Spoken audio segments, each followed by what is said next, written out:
Thanks, thank you, Bayanda, and welcome to Japan. Starting with, right? First of all, the Japan Mobility Show, and it's a new name, right? I mean, the last time was 2019, and it was called Tokyo Motor Show. Yes. Japan, as a society, and the government, right, decided to change that to call it the Japan Mobility Show. Um, there's a clear reason for this, right? It's not Tokyo, it's Japan. It's Japan, yes. That's one. And second, it's not motor, it is mobility. Yes, the mobility show. And it's a much bigger perspective of what do we do to move things around. And it's different than motor. Motor means, the old car and truck industry.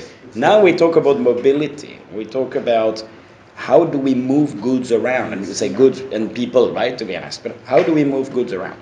Now, why we decided to have this event? First of all, Isuzu, UD Truck has been part of Isuzu for 2.5 years, right, since April 1st, 2021. It is the first big show after this acquisition. So it's and we are in Japan. So it's a natural thing to leverage this event, right, on this. That's the first reason. Second one is, what do we expect from this? And I will speak from a UD point of view, right, not the Isuzu point of view. But UD being part of Isuzu, to be fair. And UD Truck has a very long history, right? I mean, born in 1935, right? Yes. Founded by an entrepreneur. And here we speak the same language as our customers. Our customers, they are entrepreneurs. Now, UD Truck, part of Isuzu Group, we have a long history on the heavy-duty business, right? And we have that in South Africa, right? Yes. In what we call extra heavies and heavies, right? Yes. That's where we have a position of strength. UD in Isuzu Group, we bring that. Isuzu is much more specialist in light and medium duty than the heavy duty. So by working together, we need to make sure that UD is in a position of strength with Isuzu, with the alliance with the Volvo Group, right, that Isuzu is having. We can strengthen ourselves in our core business, which is heavy duty or extra heavies. And then we can strengthen ourselves and develop, having the knowledge and the expertise of Isuzu, the light and medium duty business.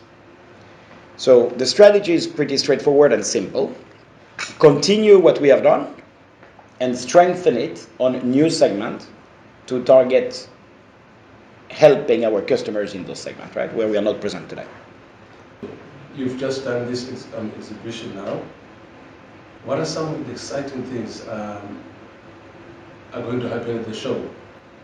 In terms of products or in terms of services or whatever. Yes. So I can let Douglas then comment that on the technology side. But I mean, for me, this is a global show. It's not only a Japan show. It's a worldwide show, right?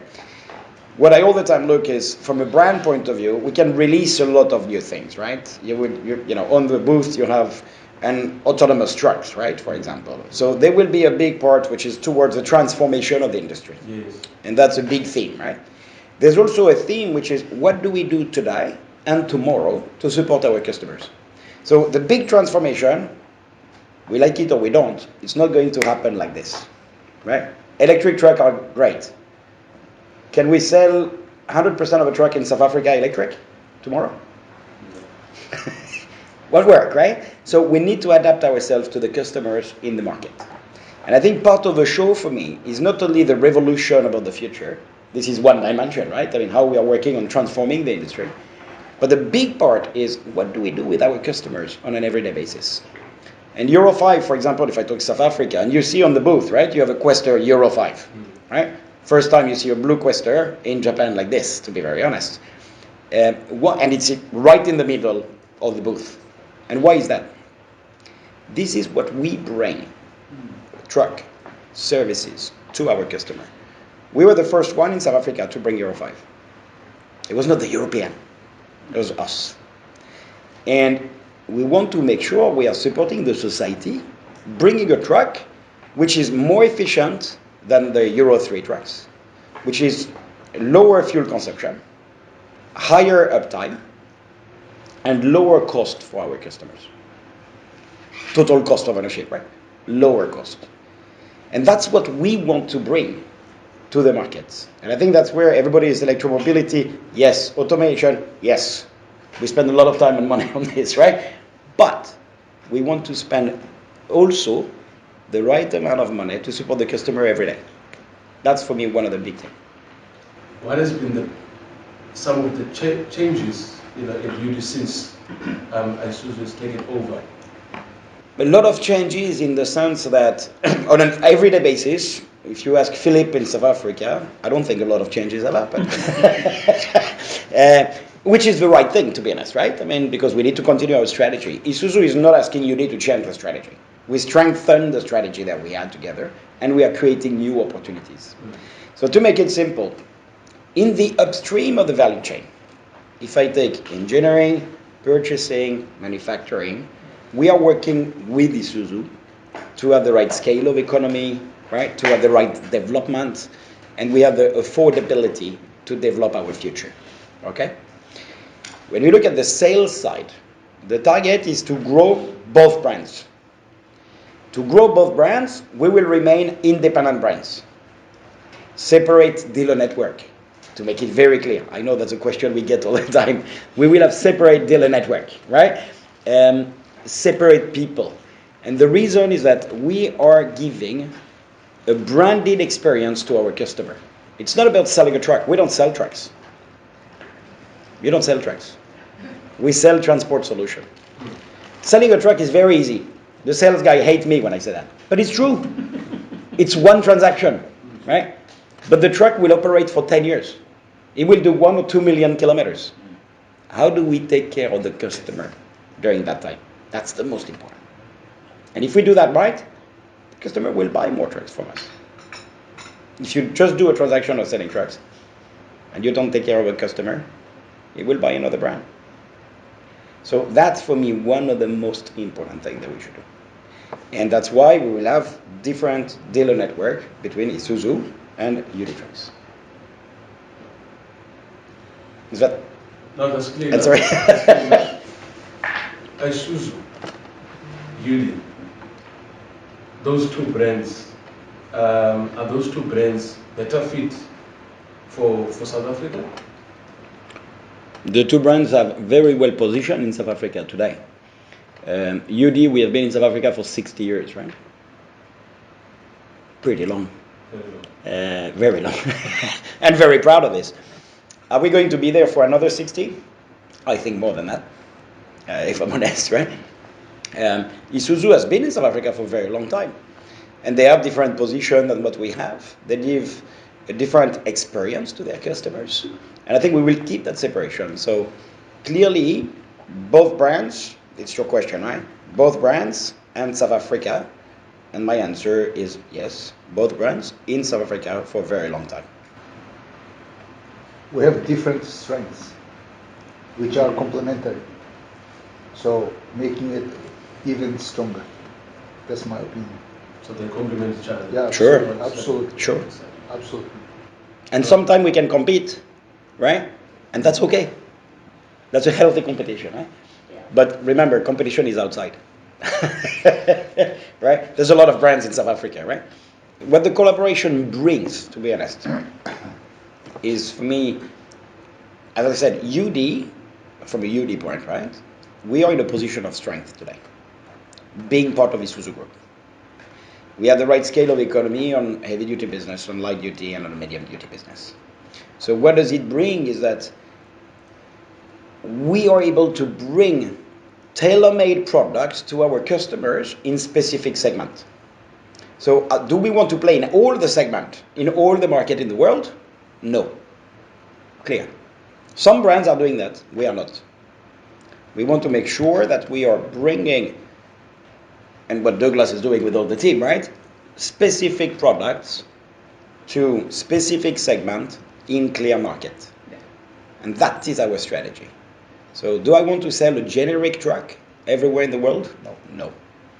I want to sell a specific truck with the right services to the right customer where I can stand behind those products, right? And the services. With Japanese quality. With clear Japanese quality. And if I allow please, Douglas, please. To say on the quality, because I'm very close to that. Uh, before, and I think many other brands think that today. We thought, okay, Japan needs to have a certain level of quality, and outside of Japan, you don't need to have that because it costs a lot of money. People still believe in that, and what we have done in UD proved that that's not true, because Quester today has the same quality as Kwon in Japan, Or better. sometimes better. Yeah, I'm proud to No, say. no, but I'm proud to we say should be that we are super proud because of it's the it. same team taking care of that. Okay, but before we say, okay, let's not do this because it costs too much money. Not true. It's done, and Quest is still competitive in terms of cost as it was before. So we had a absolute breakthrough, and I've been to market, and that's the first thing I ask. His son normally is with me, so he understands. He recognizes that. I ask, do you, Mr. Customer, do you have any problem? Is there anything bothering you? And many times they cannot tell me anything. And they come up with something that is not related to quality, it's related to feature that he would like to have. That gives me a very strong message that we've done something on this. And this we want to connect it to what Jacques said, that we want to not to cover it all, cover, define and select the segments that we choose to do in the best way possible. That's what we are doing now, right now. And when you put together then Isuzu and UD together to develop heavy duty together to enjoy the whole volume, which is basically double the volume that we had before, you can imagine the amount of synergies and the amount of possibilities we have in front of us. And this is what we see in the background, so to speak, the back office, because Jacques is facing the customers, and for the customers there will be no big changes. There will be two brands still and so, but in the background, we are working with that in mind, to really enjoy this new setup here as part of the Isuzu Group. Any EVs plans for South Africa? And maybe if so, what are the challenges and what are the opportunities? Well, EV is not only product. EV is the whole system, so to speak, starting with the product that should be suitable for whatever EV you choose, being battery EV or hybrid or plug-in or fuel cell. Anyway, product is one part of it. The other part of it is, does it fly, in that country? Does the country have infrastructure, provides electricity or hydrogen, or if you whatever you choose, does it do that? Is it economically viable for the company providing that, meaning us, and the customers who will buy that and maintain and utilize? And are there incentives in the country so that we make it this initial investment easier to go? Is there legal demands like forbidding internal combustion engines to run in city centers and so? So there's a number of things. So we are monitoring that, and as Jacques said, we would choose a certain segment and we say we start here. In South Africa, because, and I've read about it, there are plans to introduce, to promote more electromobility, yes, but you still have problems with infrastructure because it's not there for commercial vehicles. You have unstable energy supply in South Africa. So there's a couple of things that need to be resolved before it really flies. Then, that being said, it's always possible to have it in a smaller scale. A certain customer wants to do a delivery of 300 kilometers delivery in good roads, and they have their own depot with the charger, can charge overnight, It's possible, of course possible. But then the question is, do we have volumes enough to start? Because it's a business case for everyone, for company, for the customer, for the country, for everyone. So yes, so 4UD trucks will be ready. We are building competences. We are ready soon to launch a battery EV. Fuel cell you saw today in the booth. We are developing and hydrogen, and so ICE is in pipeline, but I do not believe all those problems will be resolved before we are ready with the product. So product is not the bottleneck. I just want to say that. I don't know if I answer your question. The R&Ds that goes into trucks too, any new technology, and how is that save cash for fleet owners? Yes. Good question. This is our day-to-day challenge. We use innovation for the benefit of the customer. So we go and understand what the customer needs and produce designs and solutions for them, starting with connectivity, fuel economy, which we are very advanced, safety, like EBS, and to make it more productive. Escort automated gearbox to make it easier for the drivers to operate. So we this is our day-to-day struggle. We monitor fuel economies on fleets and we optimize them and we solve the problems, and that's what we do with utilizing the innovation. And this is a continuous journey. It's not that we come with a silver bullet and we will make it through. That's not it. It's a continuous developing of smaller pieces of technology that will build one on top of the other. Talk to me about the autonomous driving. Yes. Autonomous is, so we have what we call Fujin roadmap, Fujin and Right-Gene, autonomous and electromobility. Fujin, in Fujin we have defined a long time ago to go and start with confined areas where the current truck is capable of being equipped with autonomous drive software and equipment so that it will be able to operate in a reasonable time, in a reasonable cost. And this is what you have seen in the media in the Kakogawa plant, Kobe Steel. We have done it in October last year, a trial in real operation.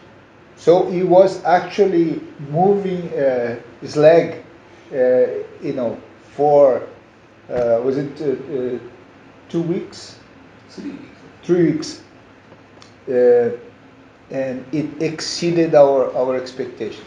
Just for you to understand how accurate it is, the accuracy of the track, if you track where the truck went through, is plus minus 20 centimeters. So 20 centimeters is less than the width of a wheel, a tire. So that's the level of accuracy we're talking about. And it ran, autonomously. We had the safety driver, just in case, because it was a trial, but it could have been without any driver, because it would do. So it would take this leg and move and dump it automatically, because it would reverse and dump and go back again and wait, and the wheel loader would load the leg again, and here he went. And we have increased productivity, to your point, previous point, how to improve, how to benefit the customer. And it would decrease the need for drivers, which is very critical for them today. In Japan, it's a big problem. And it would be able to run 24/7, which you normally can't because you don't have people enough. So for many reasons, this is really a breakthrough. And from there, confined, we go to mixed traffic, which is still low speed, ports and so, but mixed traffic. And then we go for highway, which is mixed traffic, high speed. And that is still some years away. That's not coming so soon.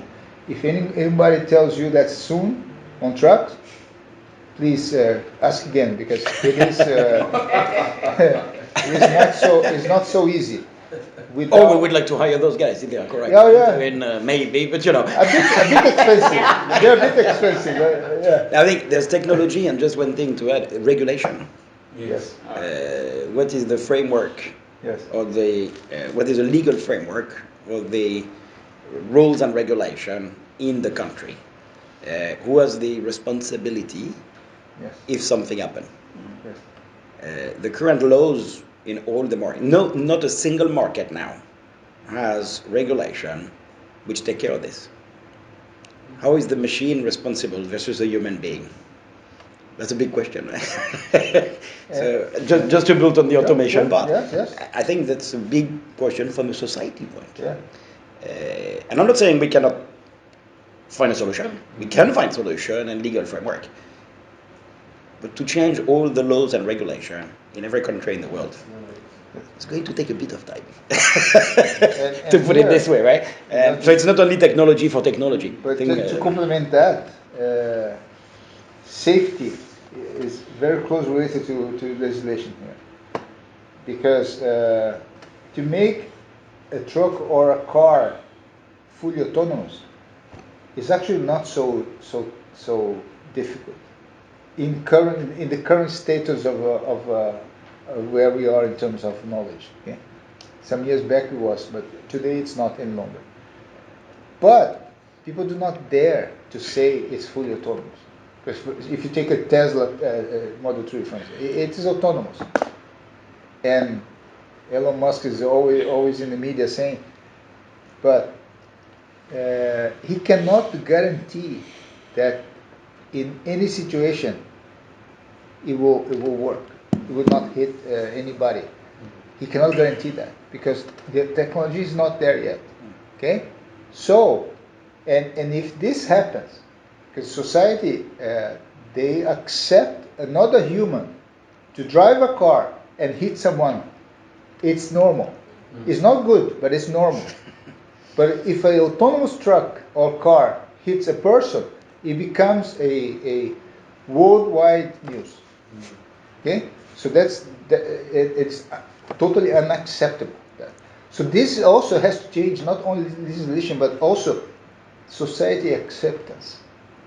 Because autonomous cars are far more safe than humans in general, in an average.